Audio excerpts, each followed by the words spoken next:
News, ಇದು ನಿಮ್ಮ ಧ್ವನಿ. ನಮಸ್ಕಾರ. ಎಸ್ ನ್ಯೂಸ್ಗೆ ಸ್ವಾಗತ. ನಾನು ಎಸ್ ದೇವೇಂದ್ರಗೌಡ. ಇಂದಿನ ಮುಖ್ಯಾಂಶಗಳು. 1000 ದಿನ ಪೂರೈಸಿದ ಏಮ್ಸ್ ಹೋರಾಟಕ್ಕೆ ಫೆಬ್ರವರಿ 5ಕ್ಕೆ ಬೃಹತ್ ಪ್ರತಿಭಟನೆ. ಕೃಷಿ ಸಮೀಕ್ಷೆದಾರರ ಸಂಘದಿಂದ ಕೃಷಿ ಮತ್ತು ಕಂದಾಯ ಅಧಿಕಾರಿಗಳಿಗೆ ಮನವಿ ಸಲ್ಲಿಕೆ. ಫೆಬ್ರವರಿ 8ಕ್ಕೆ RGM ಶಾಲಾ ಸುವರ್ಣ ಮಹೋತ್ಸವ. ಕೇಂದ್ರ ಬಸ್ ನಿಲ್ದಾಣ ಶೌಚಾಲಯದ ಚೇಂಬರ್ ಒಡೆದು ಮೊಲಮೂತ್ರ ರಸ್ತೆಗೆ. ಅಂಬೇಡ್ಕರ್ ಆಶಯದಂತೆ ಹೋರಾಡಲು DSS ಭೀಮಮಾರ್ಗ ರಾಜ್ಯಾಧ್ಯಕ್ಷ ಕರೆ. ವಾರ್ತೆಗಳ ವಿವರ. ಜಿಲ್ಲೆಗೆ ಏಮ್ಸ್ ಒದಗಿಸುವಂತೆ ನಡೆಸುತ್ತಿರುವ ಹೋರಾಟವು 1000 ದಿನಕ್ಕೆ ಕಾಲಿಟ್ಟಿದೆ. ರಾಜ್ಯ ಸರ್ಕಾರ ರಾಯಚೂರಿನಲ್ಲಿ ಏಮ್ಸ್ ಸ್ಥಾಪನೆ ಮಾಡಬೇಕೆಂದು ಶಿಫಾರಸು ಮಾಡಿದರೂ ಕೂಡ ಕೇಂದ್ರ ಸರ್ಕಾರ ಸ್ಥಾಪನೆಗೆ ಮುಂದಾಗದೇ ಇರುವುದು ಅತ್ಯಂತ ಖಂಡನೀಯ ಎಂದು ತಾಲೂಕಾ ಸಂಚಾಲಕ DH ಕಂಬಳಿ ಹೇಳಿದರು. ನಗರದ ಪತ್ರಿಕಾ ಭವನದಲ್ಲಿ ಸುದ್ದಿಗೋಷ್ಠಿ ನಡೆಸಿ ಮಾತನಾಡಿದ ಅವರು, ಜಿಲ್ಲೆಗೆ ಏಮ್ಸ್ ಸ್ಥಾಪನೆಗೆ ಬೇಕಾದ ಎಲ್ಲ ಅರ್ಹತೆಗಳು ಇದ್ದು, ಆದರೆ ಏಮ್ಸ್ ಹೋರಾಟ ಸಮಿತಿ ನಿರಂತರವಾಗಿ ಮಾಡುತ್ತಿರುವ ಹೋರಾಟವು 1000 ದಿನಕ್ಕೆ ದಾಪುಗಾಲಿಟ್ಟರೂ ಕೂಡ ಸರ್ಕಾರ ಕಡೆಗಣಿಸುತ್ತಿದೆ. ಈ ಹಿನ್ನೆಲೆಯಲ್ಲಿ ಫೆಬ್ರವರಿ 5 ಬುಧವಾರದಂದು ಜಿಲ್ಲೆಯಾದ್ಯಂತ ಏಮ್ಸ್ ಹೋರಾಟ ಸಮಿತಿಯಿಂದ ಪ್ರತಿ ತಾಲೂಕು ಕೇಂದ್ರಗಳಲ್ಲಿ ಪಕ್ಷಾತೀತವಾಗಿ ಹೋರಾಟ ಹಮ್ಮಿಕೊಂಡಿದ್ದು, ಸಹಸ್ರಾರು ಸಂಖ್ಯೆಯಲ್ಲಿ ಜಿಲ್ಲೆ ಮತ್ತು ತಾಲೂಕಿನ ಜನತೆ ಈ ಹೋರಾಟದಲ್ಲಿ ಪಾಲ್ಗೊಂಡು ಯಶಸ್ವಿಗೊಳಿಸಲು ಸಾರ್ವಜನಿಕರಿಗೆ ಕರೆ ನೀಡಿದರು. ಈ ಸಂದರ್ಭದಲ್ಲಿ ಹುಸೇನ್ ಸಾಬ್, ಪಂಪಯ್ಯ ಸ್ವಾಮಿ ಸಾಲಿಮಠ್, ಡಾಕ್ಟರ್ ವಸೀಂ, ನಿರ್ಪದಪ್ಪ ಜೋಳದರಾಸಿ, ಹನುಮೇಶ್ ಕಟಾಲಿ ಸೇರಿದಂತೆ ಅನೇಕರು ಏಮ್ಸ್ ಹೋರಾಟ ಸಮಿತಿಯ ಸಂಚಾಲಕರಿದ್ದರು. IIT ಆಗಬೇಕು ಅನ್ನುವಂಥ ಶಿಫಾರಸನ್ನು ಮಾಡಿರುವಂಥವರೇ ನಂಜನಗೂಡು. ಆದರೆ IIT ಆಗುವಂಥ ಸಂದರ್ಭದೊಳಗಡೆ ಆಗ ಕೇಂದ್ರ ಸರ್ಕಾರ ಮತ್ತು ರಾಜ್ಯ ಸರ್ಕಾರ ಇಬ್ಬರು ಅನ್ಯಾಯ ಮಾಡಿದರು. ಅವಾಗ ಏನು ಮಾಡಿದರು ಅಂತ ಹೇಳಿದರೆ, ಯಡಿಯೂರಪ್ಪನವರು ಕಲಬುರಗಿನಲ್ಲಿ ಒಂದು ಅಧಿವೇಶನ ನಡೀತು. ಕಲಬುರಗಿನಲ್ಲಿ ಅಧಿವೇಶನ ನಡೆಯುವಂಥ ತೀರ್ಮಾನ ಆಯಿತು. ರಾಯಚೂರಿಗೆ IIT ಮಂಜೂರು ಮಾಡ್ಬೇಕಂತೇಳಿ ಅಧಿವೇಶನದಲ್ಲಿ ತೀರ್ಮಾನ ಆಯಿತು. ಅಧಿವೇಶನದಲ್ಲಿ ತೀರ್ಮಾನ ಆಗಿರುವಂಥದ್ದನ್ನು ಎಲ್ಲರೂ ಒಪ್ಪಿಕೊಂಡು ಆದಮೇಲೆ ಹೊಸ ಸರ್ಕಾರ ಬಂತು. ಸಿದ್ದರಾಮಯ್ಯ BJP ಗೌರ್ಮೆಂಟ್ ಹೋಗಿ ಕಾಂಗ್ರೆಸ್ ಸರ್ಕಾರ ಬಂತು. ಕಾಂಗ್ರೆಸ್ ಸರ್ಕಾರ ಬಂದ ಮೇಲೆ ಸಿದ್ದರಾಮಯ್ಯನವರು ಏನು ಮಾಡಿದರು, ಒಂದು ಮೈಸೂರು, ಧಾರವಾಡ, ರಾಯಚೂರು 3 ಶಿಫಾರಸು ಮಾಡಿ ಭದ್ರ ಮಾಡಿದ್ರು. 3 ಶಿಫಾರಸು ಮಾಡಿದ್ದಕ್ಕಾಗಿ ಪ್ರಭಾವಿಯಾಗಿರುವಂಥ ಪ್ರಹ್ಲಾದ್ ಜೋಶಿ, ಜಗದೀಶ್ ಶೆಟ್ಟರು ಅವರೆಲ್ಲರೂ ಕೇಂದ್ರ ಸರ್ಕಾರದ ಮೇಲೆ ಒತ್ತಡ ತಂದು ಅವರು IITನ ಧಾರವಾಡಕ್ಕೆ ಮಾಡಿದ್ರು. ನಮಗೇನು ಪತ್ತೆ ಕಣ್ಣೂರು ಸದಕ್ಕೆ IIT ಅಂತ ಕೊಟ್ಟು, ಈ IIT ಕೊಟ್ಟು ನಿಮ್ಗೆ ಅನ್ಯಾಯ ಮಾಡಿದ್ದೀವಿ, IIT ಸಿಗಲೇಬೇಕಾಗಿತ್ತು ಅನ್ನೋದನ್ನು ಪಶ್ಚಾತ್ತಾಪ ಪಟ್ಕೊಂಡಿರುವಂಥ ಯಡಿಯೂರಪ್ಪ, ನಿಮಗೆ ಕೇಂದ್ರ ಸರ್ಕಾರದಿಂದ ನಿಮಗೆ ಈ ಸರಿ ಏಮ್ಸನ್ನು ಮಂಜೂರು ಮಾಡೋದಕ್ಕೆ ನಾವು ಮ್ಯಾಕ್ಸಿಮಮ್ ಪ್ರಯತ್ನ ಮಾಡ್ತೀವಿ ಅಂತ ಹೇಳಿದ್ದು, ಬಿಫೋರ್ ಎಲೆಕ್ಷನ್ ಅಸೆಂಬ್ಲಿ ಎಲೆಕ್ಷನ್ ಒಳಗಡೆ ಹೇಳಿದ್ದು, ಅದೆಲ್ಲ ಹೇಳಿದ್ದು. ಹೇಳಿ ಆದಾಗಿ ಕೂಡ ಇಂಥ ಕೆಲಸ ಆಗಿದೆ. ಕರ್ನಾಟಕ ರಾಜ್ಯ ಬೆಳೆ ಸಮೀಕ್ಷೆದಾರರ ಸಂಘ ಸಿಂಧನೂರು ತಾಲೂಕಾ ಘಟಕ ಬೆಳೆ ಸಮೀಕ್ಷೆದಾರರ ಸಂಘಟನೆಯಿಂದ PROಗಳ ವಿವಿಧ ಬೇಡಿಕೆ ಈಡೇರಿಸಲು ಒತ್ತಾಯಿಸಿ ಇಂದು ಕೃಷಿ ಇಲಾಖೆ ಹಾಗೂ ಕಂದಾಯ ಇಲಾಖೆಗೆ ಮನವಿ ಪತ್ರ ಸಲ್ಲಿಸಲಾಯಿತು. PRಗಳ ಪ್ರಮುಖ ಬೇಡಿಕೆಗಳಾದ 10 ಲಕ್ಷ ಜೀವ ವಿಮಾ ಒದಗಿಸಬೇಕು, ಪ್ರತಿ ವರ್ಷ ರೇನ್ ಕೋಟ್ ಮತ್ತು ಬೂಟ್ಗಳನ್ನು ನೀಡಬೇಕು, ಕನಿಷ್ಠ ವೇತನ ಮತ್ತು ಸೇವಾ ಭದ್ರತೆ ಜಾರಿಗಾಗಿ 1 ಸರ್ವೆ ನಂಬರ್ಗೆ 30 ನೀಡಬೇಕು, ID ಕಾರ್ಡ್ ನೀಡಬೇಕು, ಬೆಳೆ ಸಮೀಕ್ಷೆ ಸಂದರ್ಭದಲ್ಲಿ ಮೃತಪಟ್ಟಲ್ಲಿ ವಾರಸುದಾರರಿಗೆ ಕೆಲಸ ನೀಡಬೇಕು, ಕಾಯಂ ಆಗಿ ಕೆಲಸ ನೀಡಬೇಕೆಂದು ಒತ್ತಾಯಿಸಿ ಇಂದು ಸಂಘಟನೆ ವತಿಯಿಂದ ಮನವಿ ಸಲ್ಲಿಸಲಾಯಿತು.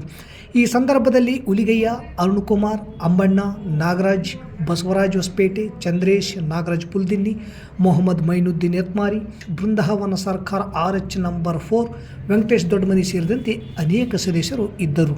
RGM ಶಾಲಾ ಸುವರ್ಣ ಮಹೋತ್ಸವ ಸಮಾರಂಭವನ್ನು ಫೆಬ್ರವರಿ 8ರಂದು ಹಮ್ಮಿಕೊಳ್ಳಲಾಗಿದೆ ಎಂದು RGM ಶಾಲಾ ವಿದ್ಯಾರ್ಥಿಗಳ ಟ್ರಸ್ಟ್ ಅಧ್ಯಕ್ಷ ಡಾಕ್ಟರ್ ಚನ್ನನಗೌಡ ಪಾಟೀಲ್ ತಿಳಿಸಿದರು. ನಗರದ ಪತ್ರಿಕಾ ಭವನದಲ್ಲಿ ಸುದ್ದಿಗೋಷ್ಠಿ ನಡೆಸಿದ ಅವರು, RGM ಶಾಲೆ ಪ್ರಾರಂಭಗೊಂಡು 50ನೇ ವರ್ಷ ಪೂರೈಸಿದ್ದು, ಈ 50 ವರ್ಷದಲ್ಲಿ ಇಲ್ಲಿ ವ್ಯಾಸಂಗ ಮಾಡಿದ ವಿದ್ಯಾರ್ಥಿಗಳು ದೇಶ ವಿದೇಶಗಳಲ್ಲಿ ಉನ್ನತ ಹುದ್ದೆಯಲ್ಲಿದ್ದಾರೆ. 50 ವರ್ಷ ಪೂರೈಸಿದ ನಿಟ್ಟಿನಲ್ಲಿ ಸುವರ್ಣ ಮಹೋತ್ಸವ ಸಮಾರಂಭ ಏರ್ಪಡಿಸಲಾಗಿದ್ದು, ಗದಗಿನ ಶ್ರೀ ಶ್ರೀ ಜಗದ್ಗುರು ಬೂದೇಶ್ವರ ಸಂಸ್ಥಾನದ ಶ್ರೀಗಳು ದಿವ್ಯ ಸಾನ್ನಿಧ್ಯವನ್ನು ವಹಿಸಲಿದ್ದಾರೆ. ಹರಗುರು ಚರಮೂರ್ತಿಗಳು, ಶಾಸಕರು, ಮಾಜಿ ಶಾಸಕರು ಸೇರಿದಂತೆ ಅನೇಕ ಗಣ್ಯ ವ್ಯಕ್ತಿಗಳು ಭಾಗವಹಿಸಲಿದ್ದಾರೆ ಎಂದರು. ನಂತರ ಟ್ರಸ್ಟಿನ ಕಾರ್ಯದರ್ಶಿ R ಪದ್ಮನಾಭ್ ಮಾತನಾಡಿ, ಫೆಬ್ರವರಿ 8ರಂದು ತಹಶೀಲ್ದಾರ್ ಕಚೇರಿಯಿಂದ RGM ಶಾಲೆಯವರಿಗೆ ಶಾಲೆಯಲ್ಲಿ ಸೇವೆ ಸಲ್ಲಿಸಿ ನಿವೃತ್ತಿಗೊಂಡ ಶಿಕ್ಷಕರನ್ನು ಭವ್ಯ ಮೆರವಣಿಗೆ ಮೂಲಕ ಕರೆತರಲಾಗುತ್ತಿದ್ದು, ಈ ಸುವರ್ಣ ಮಹೋತ್ಸವ ಸಂದರ್ಭದಲ್ಲಿ ಶಾಲೆಯ ವೆಬ್ಸೈಟ್ ಸೇರಿದಂತೆ ಇನ್ನಿತರೆ ಸೌಕರ್ಯಗಳನ್ನು ಆರಂಭ ಮಾಡಲಾಗುವುದು ಎಂದರು. ಈ ಸಂದರ್ಭದಲ್ಲಿ ನಿರ್ಪಾದಪ್ಪ ಜೋಳದರಾಶಿ, ಸುಮಿತ್ ತಡಕಲ್, ಶರಣಪ್ಪ ಚೌಧರಿ, ಶಿವನಗೌಡ, ಬಸವರಾಜ್ ಬಂಗಾರ್ ಸೇಠ್, ಹನುಮೇಶ್ ಕಠಾಲಿ ಸೇರಿದಂತೆ ಅನೇಕರಿದ್ದರು. 250 plus doctors, 1000 plus software engineers ಇದ್ದಾರೆ, ಒಂದು 15 ಜನ ಜಡ್ಜಸ್ ಇದ್ದಾರೆ, 10 ಜನ CPI, ಒಂದು 15 ಮೆಂಬರ್ಸ್ PSI ಆಗಿ ಕೆಲಸ ಮಾಡ್ತಾ ಇದ್ದಾರೆ, ಮತ್ತೆ ಕಮರ್ಷಿಯಲ್ ಟ್ಯಾಕ್ಸ್ ಆಫೀಸರ್ಸ್ ಆಗಿ ಕೂಡ ಕೆಲಸ ಮಾಡ್ತಾ ಇದ್ದಾರೆ, ಮತ್ತೆ ಪ್ರಗತಿಪರ ರೈತರು ಕೂಡ ನಮ್ಮ ಹತ್ರ ಇದ್ದಾರೆ. ಸಿನ್ನೂರು ತಾಲೂಕಿನಲ್ಲೇ ಯಾಕಂದ್ರೆ 48ರಲ್ಲಿ ನಮಗೆ ಸ್ವತಂತ್ರ ಬಂದಿದೆ. ಆ ರೀತಿಯಿಂದ ನಮ್ಮಲ್ಲಿ ಇಂಗ್ಲೀಷ್ ನಾವೊಂದು ಕಲ್ತಿಲ್ಲ, ವಿದ್ಯಾವಂತರು ಅಟ್ಲೀಸ್ಟ್ ನಮ್ಮ ಮುಂದಿನ ಜನಾಂಗ ಮಕ್ಕಳನ್ನ ಇಂಗ್ಲೀಷ್ ಕೈಲಿ ಅಂತ 77-73ರಲ್ಲಿ ಸ್ಕೂಲ್ ಸ್ಟಾರ್ಟ್ ಮಾಡೋದು. SES ಅಂತ ಸ್ಟಾರ್ಟ್ ಮಾಡಿ 77-73ರಲ್ಲಿ TAPCMSನಲ್ಲಿ ಸ್ಕೂಲ್ ಸ್ಟಾರ್ಟ್. 9ರಿಂದ 12 ಜನ ಇರುವುದು ಹೆಚ್ಚು ಕಡಿಮೆ ನನ್ನ ತಿಳುವಳಿಕೆ.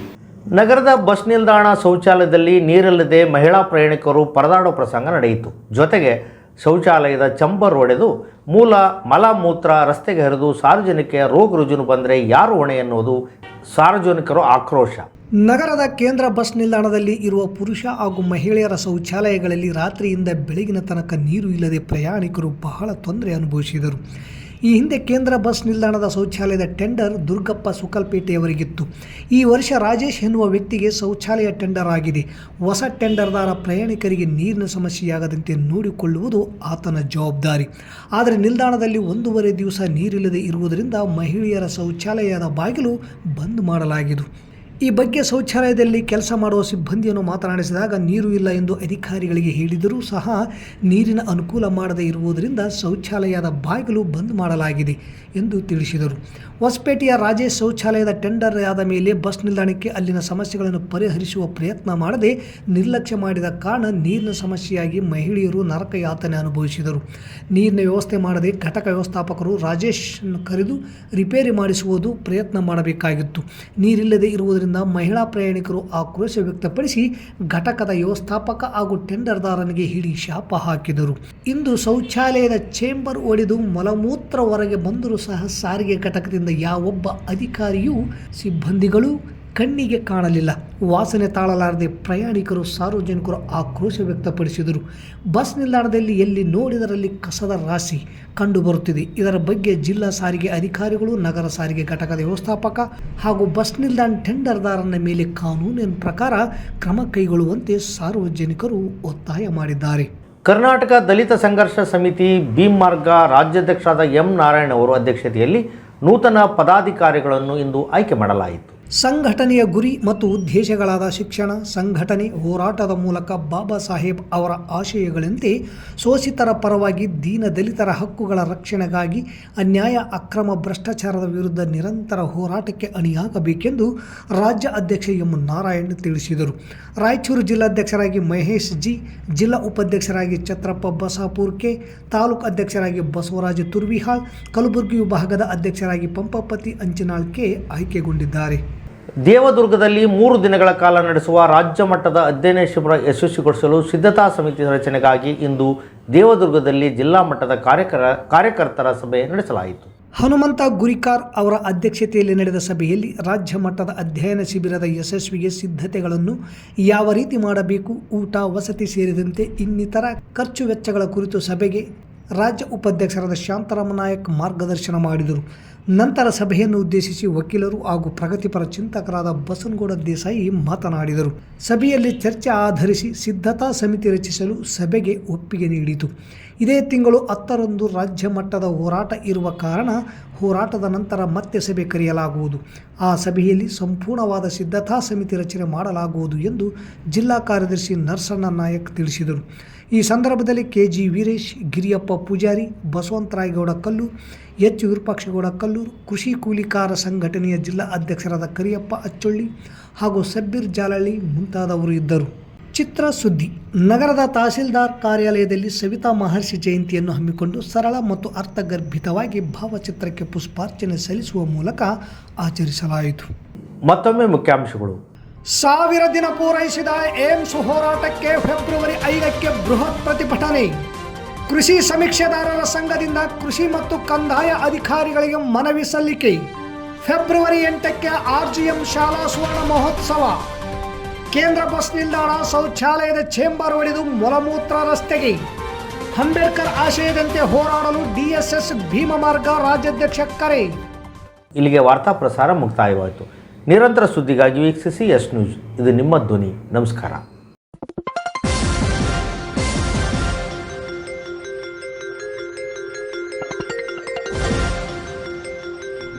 ಎಸ್ ನ್ಯೂಸ್, ಇದು ನಿಮ್ಮ ಧ್ವನಿ.